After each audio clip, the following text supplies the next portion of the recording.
Joining us is Florida man Frank Seravalli. Oh, nice. Hi, Frankie boy. So I don't want to shock anyone, but I've actually done the 9-in-9 challenge. Of course you have. Give us details. Hey, dollar dog night at the Phillies game. I mean, you can't beat that. You got to go nine innings, 9 dogs. How many honks?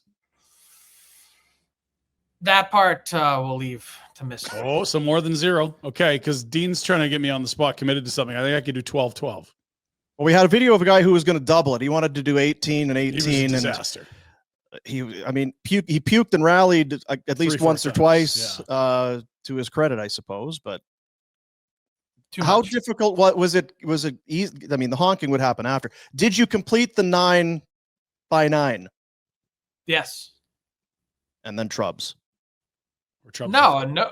I mean, I'd say I was a finely conditioned competitor. Years of yeah.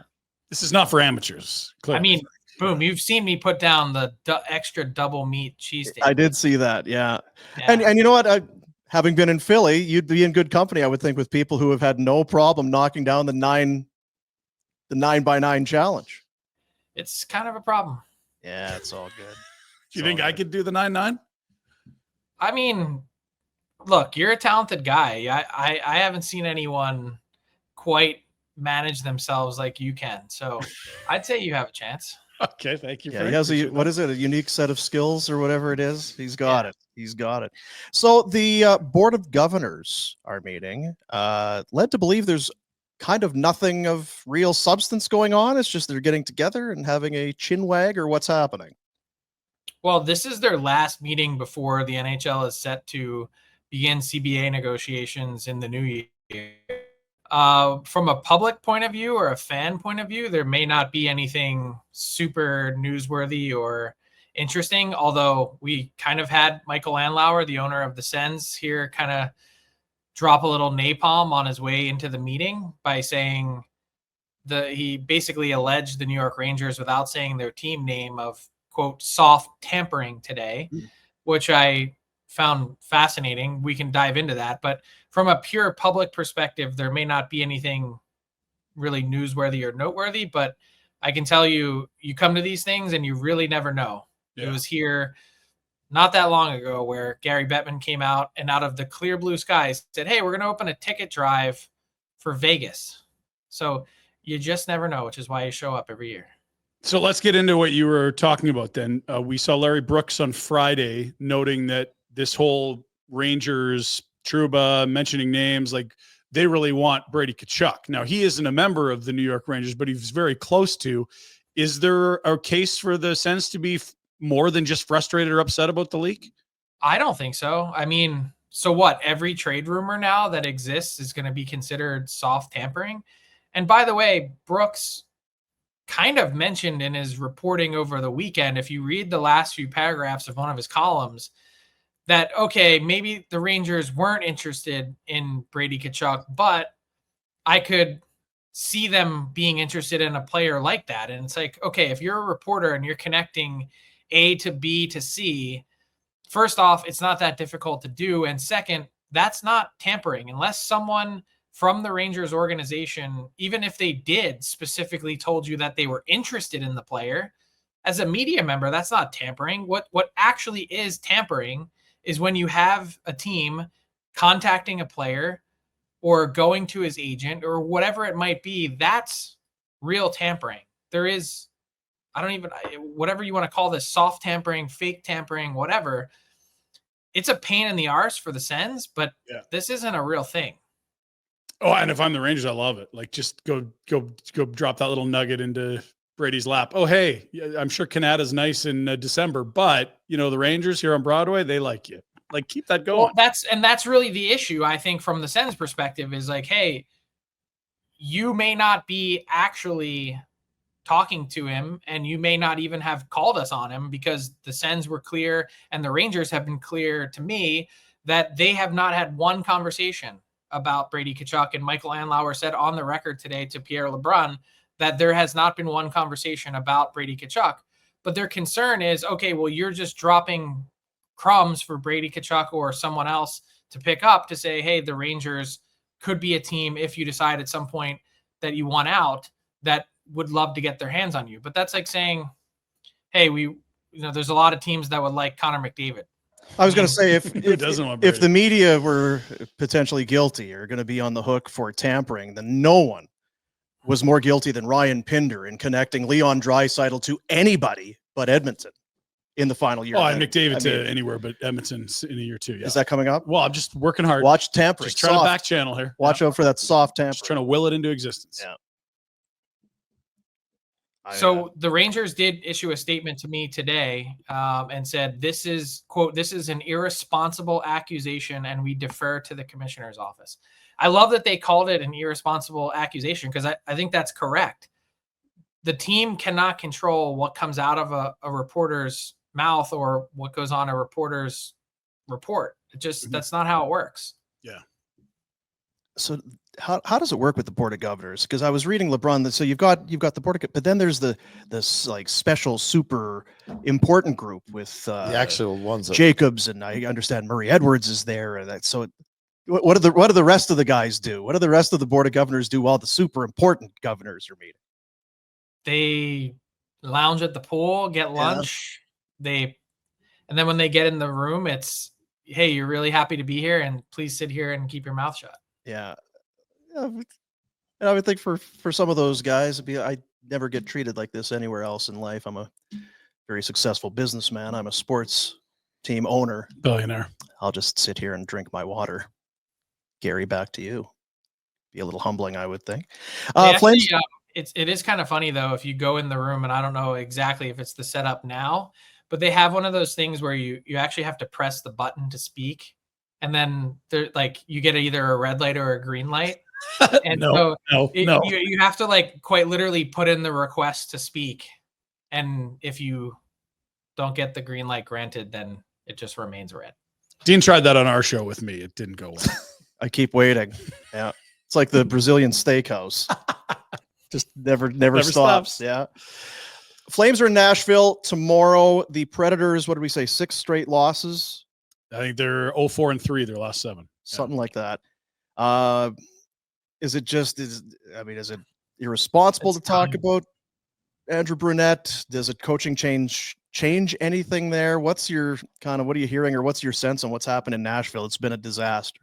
I think it's the last thing Barry Trotz would like to do, to be honest. And I did hear over the weekend that they were pretty deep in conversations with a few different teams on potential moves. I think they're kind of paralyzed right now, is my understanding, that they'd like to do something. They don't quite know what the right move to make is. Is it possible to salvage this season? Do we need to make a coaching change? These are all legitimate questions that the Preds are asking themselves, and Barry Trotz is today. I mean, it's about as ugly as it could possibly get. And we've now reached this point where it is a significant mathematical improbability that this team could even make their way back into the playoff chase. It's kind of that far gone. One guy saw it coming. One guy. Just one, Frank. Just one guy. I did not. And I'm going to be honest. Yeah. Like I picked the Preds to finish second in the division. And I was thinking that this team with this much better collection of talent would be better than they were last year, which ended up being a pretty decent team that probably should have beat the Canucks in the first round. That now you look at it, I don't know how they get back up from here. They're old and they're committed, and if you didn't make it in year 1 of this build, year 4 is going to look 8 times worse. Yeah, you got to expect diminishing returns from the guys that are getting deeper into their 30s. How then do we judge what Barry Trotz has done? We've liked his aggressiveness. He won the offseason, which seems to be a kiss of death. It's like winning the Jack Adams. Did he overplay the hand? Is there a way he can get out of this mess without eating salary along the way? None of these guys have lived up to it. Well, I think the thing is, what surprises me the most is that is how quickly they changed. Because I mean, I'm not exaggerating here. It was 13 months ago. You can go back and listen to it. I was at Hall of Fame weekend. I had him on my podcast, and he said, we're 3 years away from being a good team. we're rebuilding, we're working through it. And then they went on this unbelievable 15-game run last year and actually looked on the other end of it like a pretty decent team. And I think they either got intoxicated or swayed by that, thinking, hey, maybe we're not that far away. And then first came the Saros extension, which I thought was a long time to extend a guy that turns 30 when it starts. Then these other moves that took place, and they didn't really address any of the core fundamental issues of the team, which are, hey, we don't have any centers here. Ryan O'Reilly is a nice piece, but he's a 3C on a true contending team. And that's a really tough spot to be in now after spending all that, to then turn around and kind of like, I don't know if he said the quiet part out loud, but saying, hey, we might have to rebuild. Like, you were already on the path to rebuilding.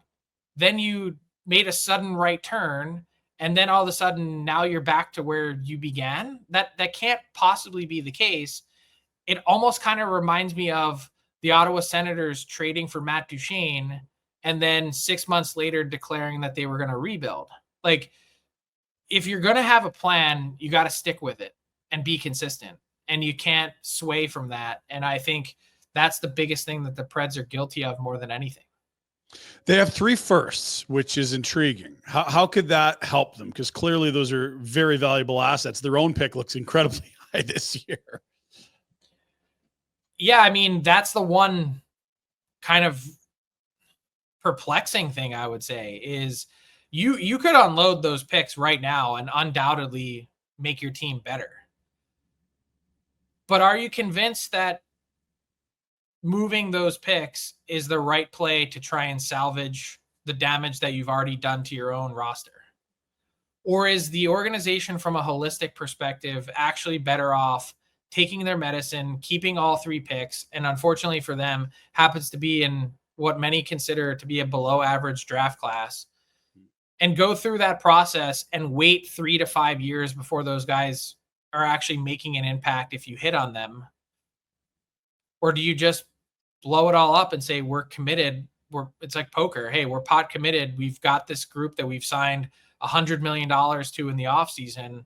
We've got to try and fix it. I truly don't know what the right answer is, because even in a perfect world, if you hit on those picks, it still might be a long time before they help you. So you might not even be in the role anymore. So is it a talent issue or a chemistry issue or a coaching issue? I mean, all of those issues, why aren't they better? It's not a cop-out to say I think that it's all of those things. I really do think there's a hole in that roster at center. Yeah. I do think that there's a chemistry issue. I don't think Steven Stamkos is right. It's not to say he doesn't want to be part of the solution or anything like that. I think this move has been way harder on him than he would even let in on. I can start to see just in French translation, reading between the lines about Jonathan Marchessault and how he's been frustrated with all these different line mates that he's been playing with. So you read between the lines, and then that brings you then to the coach. Is the coach getting the most out of this group? Like, I think all 3 of those things are factors at once. Ouch. We started with the Rangers. I just want to double back. A lot was said with the Trouba stuff between Thursday, Friday, and then over the weekend. And I mean, Chris Drury is being painted as a big villain here. How could you do this to your captain? That whole thing. Did he do Trouba as dirty as, in your eyes, as some are making it seem? It's not like he took something or put something into the contract that wasn't there, that he exercised some option that was against the rules. Trouba's getting his money. He's going to get paid to live in. And I mean, it's not as bad in the eyes of some people as it is in others who really have vilified Drury here.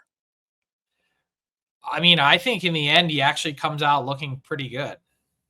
Cap I know space. Yeah. that's not how a lot of players might view it, or even how the NHLPA might view it, but Trouba had a contract that on July 1, that specific right to not be waived it was lost. So if you wanted to retain that right through the entirety of your 8-year deal, it was on you and your agent to negotiate that. And even if it meant taking less on your AAV or whatever it is, a few less dollars to have the security where you hold the iron fist, then that's on you to negotiate. That said, I don't think anything should come in the way of an organization executing whatever it is possible to do what they need to make their team better.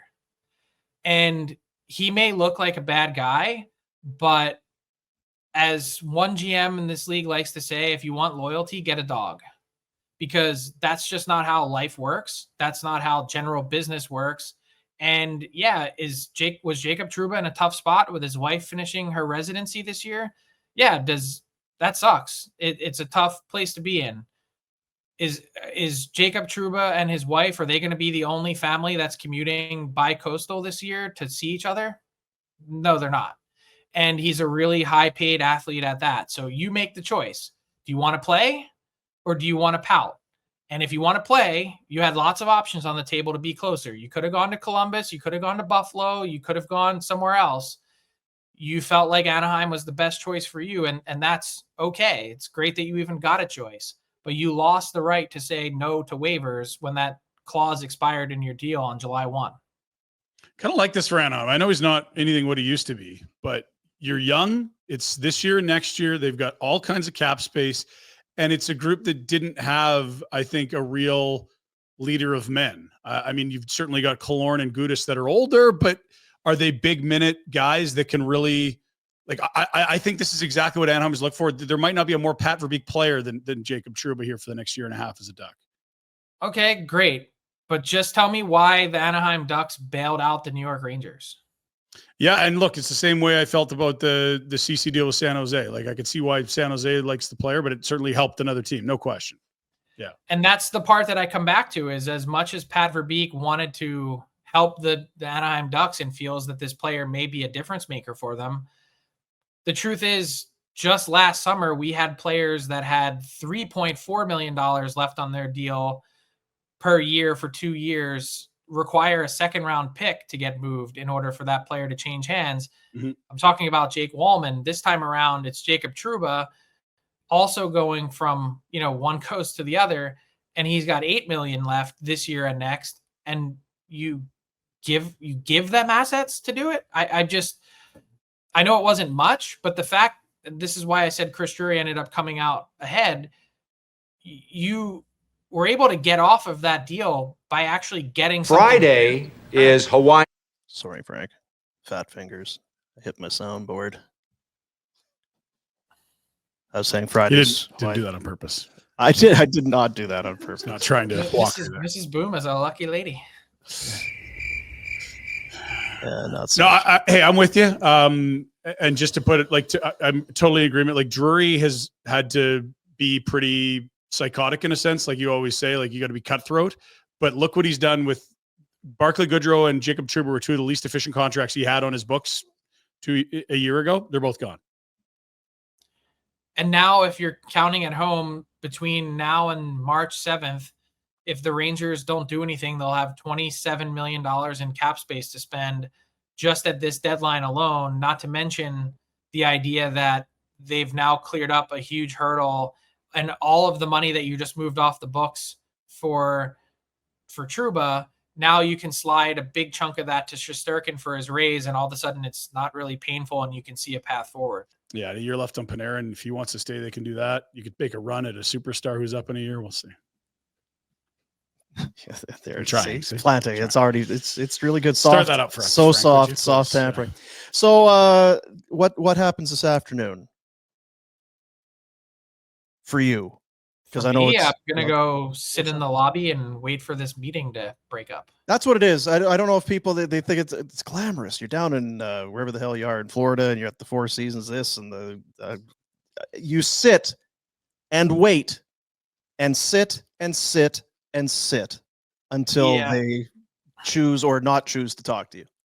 Well, and the best part is usually today, the commissioner will come out and say, "Not today, fellas, and I'll talk to you tomorrow." And so you're like, "Okay, well, we're here. Like, please, hi." And that part is not fun. And I'm also, it's not glamorous. Fat guy in a suit in 27-degree weather, and beautiful. Staying at a roadside motel. It's tremendous. It's tremendous. You're not staying at the fancy place. You're not at the fancy place, eh? They let you on those grounds? They do when you dress the part, they don't say anything. There you go. See, you're wise beyond your years. Appreciate you, Frankie boy. Good luck with Bettman tomorrow. See you guys. There you go. Frank Seravalli, NHL Insider, joining us on the Crystal Waters Insider Hotline. Hey guys, thanks for watching. Be sure to check out more of our content right here on the Flames Nation YouTube page. We had a bunch of great long form interviews. You can check out some videos we've done as well outside of the studio. And of course, if you want more writing or merchandise stuff, flamesnation.ca or nationgear.ca. Appreciate you watching.